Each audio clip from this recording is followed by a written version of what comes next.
إن الحمد لله نحمده ونستعينه ونستغفره ونعوذ بالله من شرور أنفسنا ومن سيئات أعمالنا.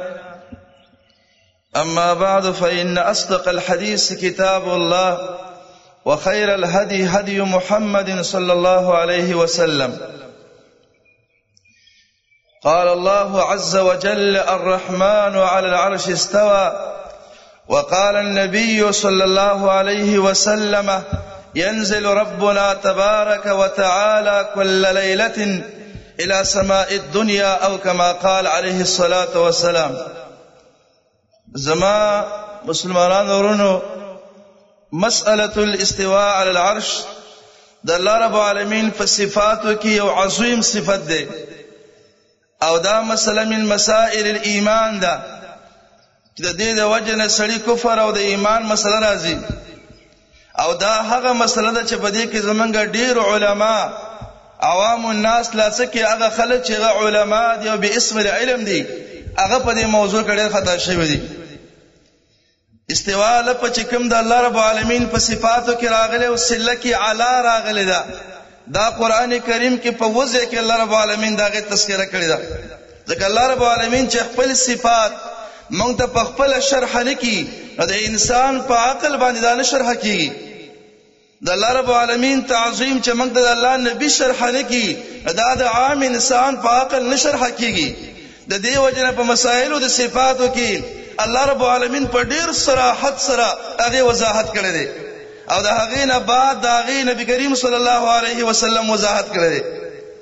الله رب العالمین فرمایلی دی: الرحمن علی العرش استوى. هغه به حد مهربان ذات د عرش نه بره دی، په عرش باندې الله رب العالمین استوا کړی دا. عبد الله ابن عباس رضی الله عنه فرمایي استوا څلور معنی نقل دي: ارتفع وعلى وسعد. دا د استوا معنی دي چې کوم د صحابه کرامو نه نقل دي. د الله رب العالمین په صفاتو کې دا یو خپل صفت دی، او په ډیرو احادیثو کې دا نقل راغلی دی. زه به اوس بیخي اشاره وکړم ځکه زما په ذهن کې نیمه ګنټه وه او خبره 10 منټ ته راغله. نبی کریم صلی الله علیه وسلم فرمایلی دی، حدیث کې راغلی دی د معاویه بن الحکم السلمی رضی الله عنه. امام مسلم رحمه الله دا حدیث په خپل صحیح کې راوړی دی کتاب الصلات کې. دې حدیث سره نور مسائل تعلق د صلات سره ونځکه په غزا کې راوړی دی. د صحابي مانځ کې خبرې کړې وي، ځکه په دغه عنوان کې راوړی دی. معاویه ابن حکم السلمی رضی الله عنه فرمایي: وکانت لی غنم بین احد والجوانیه. زما ګړې او بزې ما بین د احد او د جوانی علاقه کې سره دلی. وکانت لی فيه جاریه. او زما په دغه ځای کې زما یو وینځم وا چې دا ګړې ساتلې وي. په دې کې یو ورځ ښکارا شوم چې و مې کتلې یو شرم راغلی او د هغې نه یوه ګډه او یو عزت نه ځتولې وه. وایي زه انسانم، زه آدم علیه الصلاة والسلام د بچو نه زه یو بچی وم، او عام د انسانانو ته عادت دا دی چې کله د هغې ته څه نقصان ورسېږي مال یې ضایع شي خفه کېږي پې، نو زه خفه شم. د هغې نه بعد مې دې وینځله څه پیړه ورکړله وایي. فذکرت ذلک للنبي صلی الله علیه وسلم. دا واقعه مې نبی کریم صلی الله علیه وسلم ته فرمایله چې یا رسول الله زما وینځه او داسې مې وواله په دې کار باندې. حدیث کې راځي فعظم ذلك علی. نبی کریم صلی الله علیه وسلم ماته ویل چې ډېر غټ قرآن دې کړی دی او دا دې غلط کار کړی دی. نو معاویه ابن حکم السلمی وایي زه راولګېدلم، وایي ما ورته ویل چې یا رسول الله زه به آزاده کړم. نبی کریم صلی الله علیه وسلم فرمایله ادعوها، اول زما خواته راوله.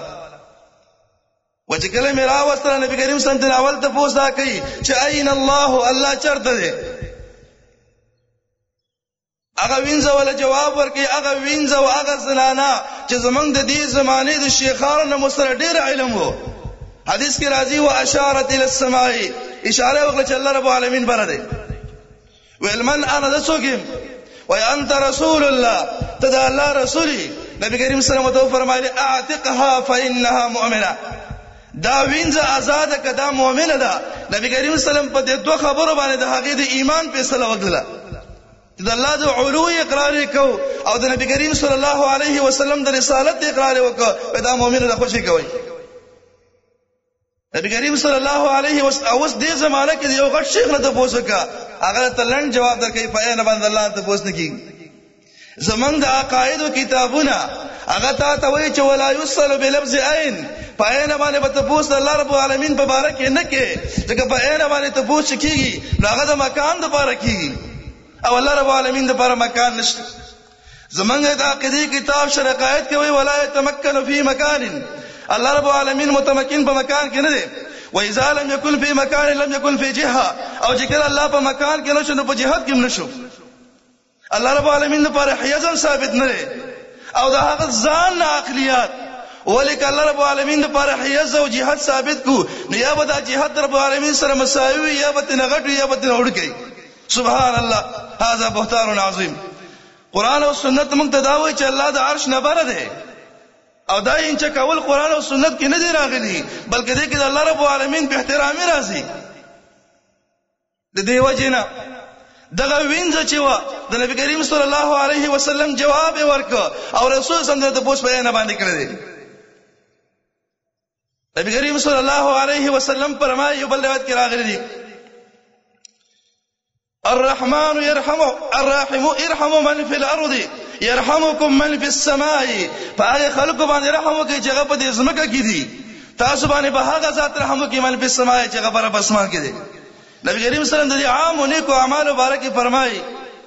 چې کوم اعمال نیک عمل انسانان کوي په دنیا کې د الله یو خاص ملائکه دي په دې بندګانو باندې ګرځي لیکن ما جګر او د سحر په مانځ کې جمع کیږي کوم ملائکه چې دلته شپه تیر کړي وي ا دې نیکانو بندگانو سره دا ملائکه بر رب العالمین ته وخیږي الله تعالی ته پوښتنه کوي کیف ترکتم عبادی ازما بندگانم په کوم حال باندې پرې خودل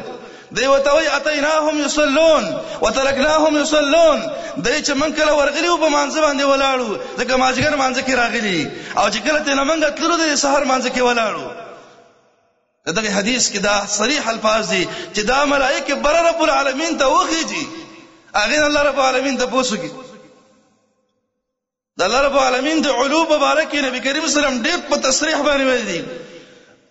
سعد بن معاذ رضی الله عنه چې کله د بری قریظه مبارک فیصله کوله او رسول الله صلی الله علیه وسلم ولې اختیار ورکړ چې دا بری قریظه يهود دي دا مونږ نیولې دي ا دې مبارک به ته فیصله کې ځکه دا يهوديان د سوای چې زمونږ مبارک دي سعد بن معاذ فیصله وکي ځکه دا زمونږ حلیف دي سعد بن معاذ ته ویل یا رسول الله که زه فیصله وکم دا خلک بس ما فیصله ومني کوونه مني کوم طرف ته چې داغه چپ طرف ته کوم صحابه کرام ناسو په کوم طرف کې چې نبی کریم صلی الله علیه وسلم ناسو داغه د اجلال د وجه نه ویل یا رسول الله که زه فیصله وکم دا طرف په فیصله څنګه شي نبی کریم صلی الله علیه وسلم فیصله په ما باندې هم نافذ و یا رسول الله زما فیصله دا ان تقتل المقاتله وان تصب الضراري والنساء چې دای کې څوک جنگیان دي په دې يهودو کې غمله کوي او زما فیصله دا چې دای کې کومې زنانه او ماشومان دي هغه په غلامانو وین ذکر اورستل شي رسول الله صلی الله علیه وسلم فرمایلی لقد حكمت فيهم بحكم الملك من فوق 7 سماوات تا هغه فیصله وکړه چې دا فیصله رب العالمین کړی و او دا د واسمان نه بره فیصله کړی و دا د الله رب العالمین فیصله ده او دا فیصله الله رب العالمین د واسمانونو نه بره کړی ده تا هغه فیصله وکړه نبی کریم صلی الله علیه وسلم فرمایلی دي کما زنانا چې هغه ته خاوند دعوت ورکړي خپل بسترې ته او دا وتر نشي دغه زنانه باندې هغه ذات په غصه باندې چې غبره په اسمان نه کړي حتی يرضى عنها زوجها تروج هغه نه خاوند راځي شوی نه نبی کریم صلی الله علیه وسلم فرمایلی دي ينزل ربنا تبارك وتعالى كل ليله الى سماء الدنيا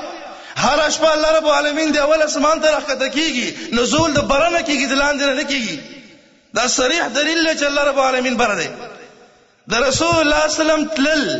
معراج ته او د دې دنیا نه پورته کېدل او په دې اسمانونو باندې خاتل حتی چې وم اسمانه پورې بر شو اول ته الله رب العالمین د خوانه وحی وشله دا ویلي برتبو دا په دې دلیل چې الله رب العالمین بر دی الله رب العالمین عیسی علیه السلام ته فرمایي ودته پورته کوم خپل مقام خپل دربار ته الله فرمایلی وهو القاهر فوق عباده الله هغه ذات دی چې د ټولو بندگانو د پاسه دی خو لیکن د انسانانو چې څه په زړه کې خبره ده هغه باندې الله رب العالمین علم لري.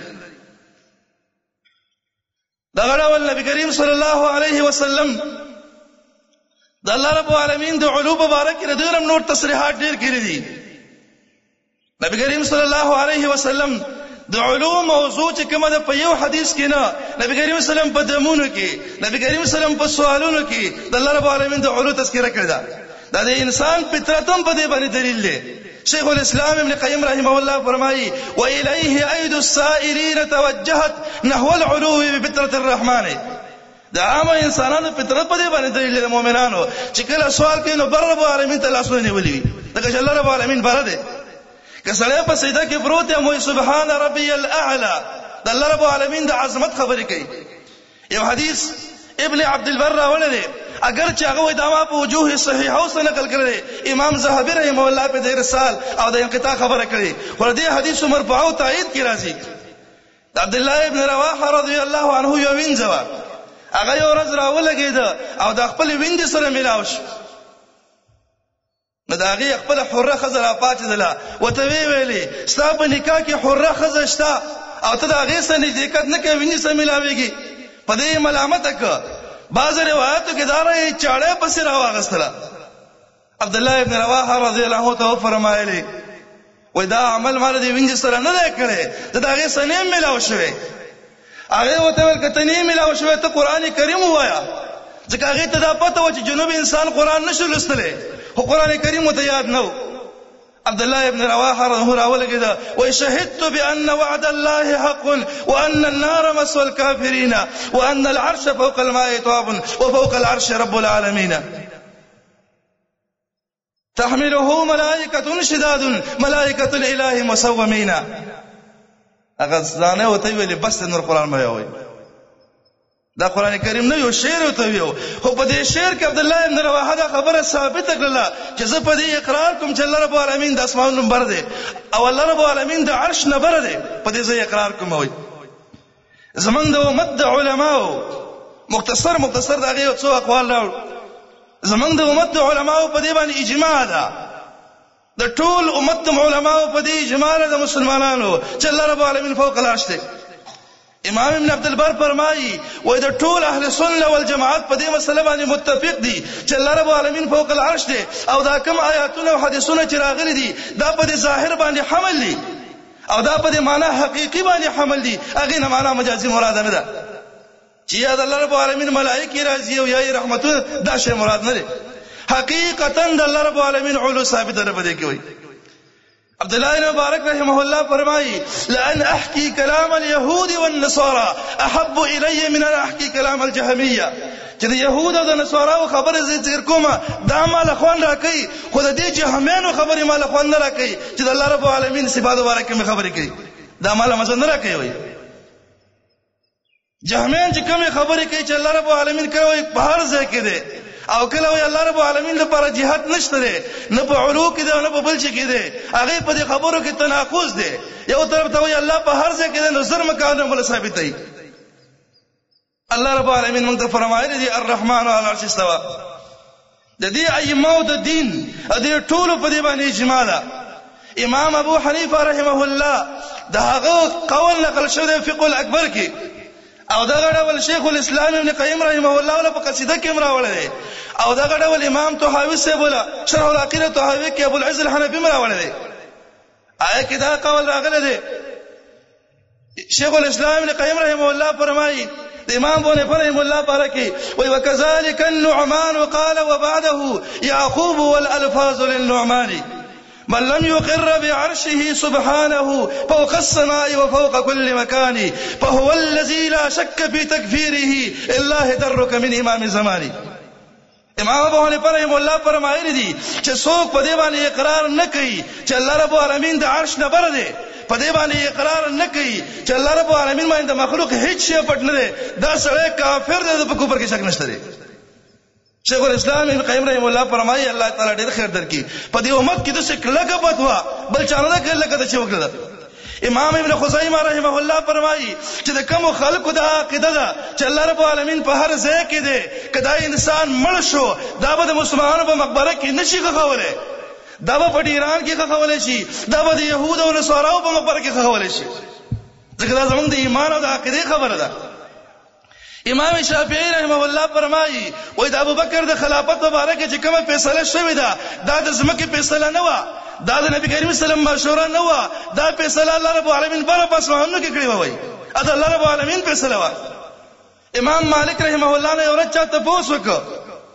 چې قران کریم کې راغلي چې الرحمن علی العرش استوى، مهربان ذات عرش باندې بره او باغی باندې علو کړی دا، وای کیف استوى، الله څنګه علو کړی دا. امام مالک رحمه الله دې خبرو دا ورېدل سره باغی باندې خوله رااله، هغه پرنګ کې تغییر راغی، سر اخکتک به وتوی الاستواء معلوم، د الله استواء معلومه ده، معنی لغوي معلومه ده، هغه مراد معلوم ده، هو الکیف مجهول، چې اوس په کومه طریقه باندې کوي دا کیفیت انسانانو ته هغه پته نه لګي. به ورته وایي چې څوک د کیفیت په اړه کې تپوس کوي دا سړی مبتدع دی او زما په تام دا ګمان نه بدعتي او ملګرو ته ویل جماعت نه وباسي وای دا د الله رب العالمین د کیفیت مبارکي داغه د صفاتو د کیفیت مبارکي با تپوس نشي کولای. د دې لپاره موږ لنډه وجه او لنډ اسباب دا څه وجه ده چې دومره صریحین نصوص راغلي دي، قران راغلی دی، د نبی کریم صلی الله علیه وسلم حدیث راغلی دي، صحابه کرام ساده خلکو هغه دا اعتراض نه کوي چې الله رب العالمین تبارک مکان ثابتيږي، الله لپاره جهاد ثابتيږي، الله لپاره حیات ثابتيږي، دا تاسو یو صحابي نه کړي. صحابه کرام تپوس کړي په عین باندې اين ربنا قبل يخلق السماوات والارض، نبی کریم صلی الله علیه وسلم په عین تپوس کړي دي، خو یو صحابي چې دا اعتراض نه کړي. زمون په ذهنونو کې ولې دا فتنه وس راځي؟ دا هغه یو دوه اساسي غټي وجې دي چې دا زمون په ذهنونو کې دا غلط سوچونه راځي. دوه وجې دي غټي وجې د هغې لپاره، دوه وجې دي. یو وجه دا ده چې زمونږ توجه ټول هغه خلقو ته ده چې هغه د قران سره تعلق نه لري، هغه د سنت سره تعلق نه لري، هغه خپل ذهني خرافات وای. لکه زمونږ د دې زمانه خلکو د فلسفې سره تعلق دی، فلسفې والا چې دا وایي چې الله رب العالمین لپاره مکان نشته، علو نشته، جهاد نشته، اته کوم ځای ثابت دی او سلب کوي. دې چې وایي چې عرش د الله رب العالمین لپاره دا په لکه اتلس او دا په لکه تاسع دی او دا کرسي چې دا په لکه سامن دی او اسمانونه دي او دا اسمانونه رزمکه نه تاو دي، دا په کوم ځای باندې ټیسټ کړل؟ دا خو نه الله ویلي، نه رسول ویلي، نه صحابه ویلي، نه یو امام ویلي دي، دا چا ویلي؟ دا فلسفه نه ویلي دي، دا حیات الحکمت کې راغلي دي، دا به په ذکر راغلي دي. خدا خبره غلطه ده، دا وجه ده چې حدیث صحیحو کې راغلي چې الله رب العالمین عرش داغه د پاره خپې دي، الله رب العالمین عرش د ملائکه نقل کوي. الله فرمایلی دي ويحمل عرش ربك فوقهم يومئذ ثمانية، دا نقل کیږي هغه د پاره خپې دي. موسی علیه السلام نیولې وي هغه خپې لري او دا خبره کته و چې دا فلسفه نه ویل چې له شکل کروي او الفلك شکل مستدير، دا خبره غلطه ده ځکه دلیل به نشته. دویمه خبره ده چې بنګ دغه فلسفه په سلاړ شو نو په اول فلسفه کې دا خبره ده، دغه هدایت الحکمت او مفزک هم دا خبره ده چې د اسمان نه نشليږي، فلک خرق او التئام نه قبلې، دا شریکی نه، دا را غرزيږي نه، آی کی دا خبره ده، آی کی دا خبره نه چې حشر د حساب دوباره به نه کیږي، آی کی دا خبره نه چې قیامت نشته ده. نو دا خبره منی به خو به ټول سره منی به په یقیني کافر شي. د دې وجه نه امام طحاوی رحمه الله په متن کې دا خبره کوي و چې کوم انسان قران او سنت ته ځان تسلیم نکي، د الله او د رسول خبرو ته ځان تسلیم نکي او په عقلیاتو په سلاړي دا به کافر کیږي. امام طحاوی رحمه الله فرمایي په خپل متن طحاوی کې وی ولا تثبت قدم الاسلام الا على ظهر التسليم والاستسلام، ولا تثبت قدم الاسلام، اسلام نه مضبوطيږي لیکن علم مضبوطيږي چې ته وته غاړه کیدی او د الله حکم ته انقیاد وکړي. به وی چې کوم انسان دې ته تسلیم او د انقیاد ماده نه ور کوي او دې ته انقیاد نه کوي، په تذبذب